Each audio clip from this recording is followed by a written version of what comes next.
When choosing a cable modem or cable gateway, many people focus on a device's maximum download speed or price. However, as cable internet providers increase broadband speeds and service levels, you should also consider the number of bonded channels your cable device has to enable the fastest service from the provider.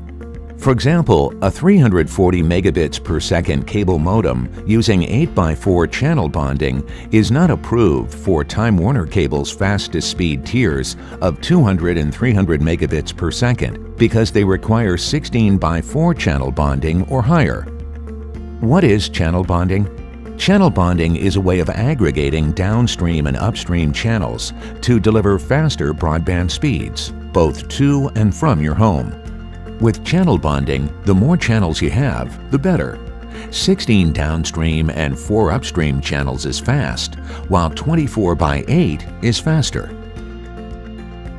For example, a standard Wi-Fi cable modem using DOCSIS 2.0 can only handle a single download and single upstream channel.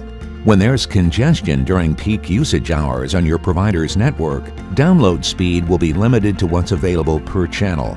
You'll be limited to the available speed at that time. NETGEAR's high-speed cable modems and cable gateways use DOCSIS 3.0 to deliver channel bonding. When there's congestion on the network, you still maintain a high download speed. Even if only 3 to 4 megabits per second is available on each channel, you will maintain your download speed of 50 megabits per second. And now, NETGEAR high-speed cable modems and cable gateways offer 24 downstream and 8 upstream channels for today's fastest connected homes. These speed tests show the broadband speed over a congested network, with and without channel bonding. Although the individual data rate per channel is low, the aggregate rate with channel bonding stays high. Channel bonding is also more reliable.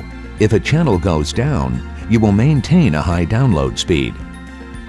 And 24x8 channel bonding is absolutely required if you want to access the higher speed data tiers service providers offer. In fact, NETGEAR's cable modems and cable gateways are a few of the only devices approved by Time Warner Cable for its top-tier broadband speed. This table shows the typical speeds for Internet service provider tiers and their requirements. For the fastest speeds, you'll want 24x8 channel bonding. Channel bonding is more efficient, more reliable, and essential for high-speed data rates.